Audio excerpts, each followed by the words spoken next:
तो आप सबको जोहार। और यहाँ पर एक खबर निकल कर आ रही है कि देवघर के बाबा बैद्यनाथ धाम मंदिर पहुंचे राहुल गांधी गुलाबी धोती और गमछे में। और यहाँ पर खबर ये भी निकल कर आ रही है कि जो डॉक्टर निशिकांत दुबे हैं उन्होंने यहाँ पर एक इल्ज़ाम भी लगाया है राहुल गांधी के ऊपर। और क्या आरोप उन्होंने लगाया है, किस तरीके से उन्होंने अपनी बातें कही हैं, उस पर भी हम लोग यहाँ पर डिस्कस करेंगे। तो बोला जा रहा है कि भारत जोड़ो यात्रा के तहत कांग्रेस सांसद राहुल गांधी झारखंड पहुंचे हैं। राहुल गांधी की जो यात्रा है वो 2 फरवरी को पाकुड़ से शुरू हुई। आगे बोला जा रहा है कि राहुल गांधी पहली बार शनिवार को देवघर के बाबा बैद्यनाथ धाम मंदिर पहुंचे। इस दौरान राहुल गांधी गुलाबी रंग की धोती और गमछे में नजर आए। मंदिर के पुरोहितों ने यहां पर उनसे पूरे विधि विधान और मंत्रोच्चार के साथ पूजा अर्चना कराई, जैसा कि आपको अपनी स्क्रीन पर देखने को मिल भी रहा होगा।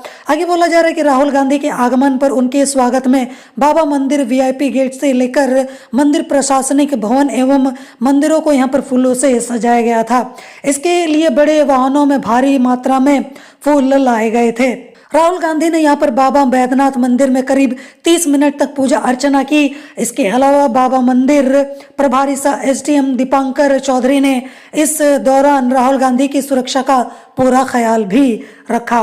बाबा मंदिर में यहाँ पर राहुल गांधी के कार्यक्रम को देखते हुए 1 बजे से बाबा बैद्यनाथ मंदिर में आम भक्तों की एंट्री पर रोक लगा दी गई थी। मंदिर में यहाँ पर पंडा पुरोहितों ने अपने अपने तय मंदिर में बैठकर राहुल गांधी का अभिवादन किया। उनके मंदिर से लौटने के बाद फिर से आम भक्तों की एंट्री जो है वो प्रारंभ कर दी गई। अब इसके अलावा जान लेते हैं कि झारखंड में किन किन जिलों से गुजरेगी उनकी यहाँ पर न्याय यात्रा। बोला जा रहा है कि झारखंड में यहाँ पर 2 चरणों में इसको पूरा किया जाएगा। जो न्याय यात्रा है, पहले चरण में 11 जिलों से होकर यह यात्रा निकलेगी। दूसरे चरण में 2 जिलों से यह यात्रा पहुंचेगी। जहां पर पहले चरण में जिन जिलों से यह यात्रा निकल रही है उनमें दुमका, जामताड़ा, गिरिडीह, धनबाद, बोकारो, रामगढ़, रांची, खूंटी, सरायकेला, जमशेदपुर, चाईबासा, पलामू और गढ़वा है। जबकि दूसरे चरण में पलामू और गढ़वा है। इसके अलावा यहाँ पर जैसा कि मैंने आपको बताया था कि यहाँ पर जो डॉक्टर निशिकांत दुबे हैं उन्होंने एक ट्वीट किया था और उस ट्वीट के जरिए उन्होंने काफ़ी सारी बातें भी बोली हैं। और उन्होंने क्या बातें बोली है चलिए मैं उस दिखा देता हूं, आपको स्क्रीन पर दिख रहा होगा। जहां पर उन्होंने काफ़ी गंभीर आरोप राहुल गांधी पर लगाए हैं। जहां पर उन्होंने कहा है कि यह पूजा है या फिर पूजा की सामग्री फेंकी जा रही है। बाबा बैद्यनाथ जी का ऐसा अपमान एक गैर हिंदू ही कर सकता है। कुल मिला के यहाँ पर एक तरीके से इन चीज़ों के जरिए यहाँ पर डॉक्टर निशिकांत दुबे जो हैं वो यहाँ पर राहुल गांधी को टारगेट करने की कोशिश कर रहे हैं। हालांकि एक बात अच्छी यहाँ पर देखने को मुझे मिली जिसको लेकर मैं यहाँ पर डॉक्टर निशिकांत दुबे की तारीफ जरूर करना चाहूँगा कि एटलीस्ट जो पुरोहित हैं, जो पंडित हैं, उनका यहाँ पर इन्होंने यहाँ पर बेइज्जती नहीं की कि यहाँ पर पंडित पुरोहित जो हैं वो पाखंडी हैं, इनको पूजा पाठ करना नहीं आता, ये देखा जाए तो नकली पंडित है। इस तरीके के शब्दों या फिर इस तरीके के आरोप को इन्होंने इन पंडितों, इन पुरोहितों पर नहीं लगाया जो विधि विधान के जरिए, मंत्रोच्चार के जरिए यहाँ पर पूजा पाठ कर रहे हैं, जैसा कि आप अपनी स्क्रीन पर देख भी सकते हो। और जैसा कि यहाँ पर हमको पहले भी देखने मिला है, जैसे कि राम मंदिर के वक्त जब उद्घाटन को लेकर जब यहाँ पर शंकराचार्यों ने विरोध किया तो काफ़ी सारे लोगों ने, ऐसे ही कुछ नेताओं ने उनको पाखंडी, एक तरीके से नकली शंकराचार्य बोल दिया, उनका अपमान किया। तो मुझे ये डर लग रहा था कि कहीं ना कहीं राहुल गांधी को टारगेट करने के चक्कर में ये बाबा बैद्यनाथ जी के मंदिर के जो पुरोहित हैं, जो पुजारी हैं, जो पंडित हैं, उन पर ये सवाल ना खड़े कर दें, उन पर आरोप प्रत्यारोप ना कर दें।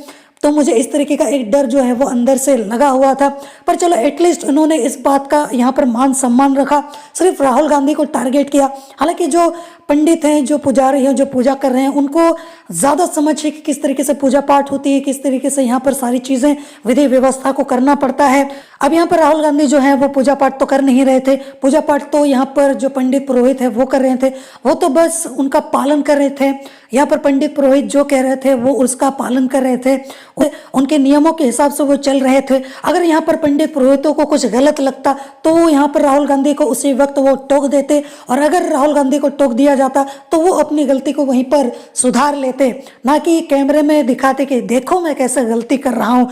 ऑलरेडी यहाँ पर बीजेपी और बाकी जो नेता हैं वो ऑलरेडी उन पर इतने चढ़े हुए रहते हैं। तो ऐसे में यहाँ पर कोई नेता जो है, खासकर राहुल गांधी जैसा नेता, क्यों ये कोशिश करे करेगा कि कोई मुझ पर लांछन लगाए या फिर मुझ पर आरोप लगाए। खैर जो भी है, इस तरीके का यहाँ पर ये ट्वीट सामने निकल कर आया है, जो कि देखा जाए तो मेरे हिसाब से बिल्कुल ही बेबुनियाद है। चलो, मुझे इस बात की तो खुशी है कि कम से कम राहुल गांधी पर इल्जाम लगा दिया गया, आरोप प्रत्यारोप लग गए हैं। कम से कम यहाँ पर जो पंडित पुरोहित हैं उनके मान सम्मान का यहाँ पर डॉक्टर निशिकांत दुबे ने ख्याल रखा, उसके लिए उनको बहुत ही ज़्यादा धन्यवाद। बाकी इस चीज़ को लेकर आपकी क्या राय है, आपके क्या विचार हैं, आप मुझे कमेंट में ज़रूर बताना। जोहार।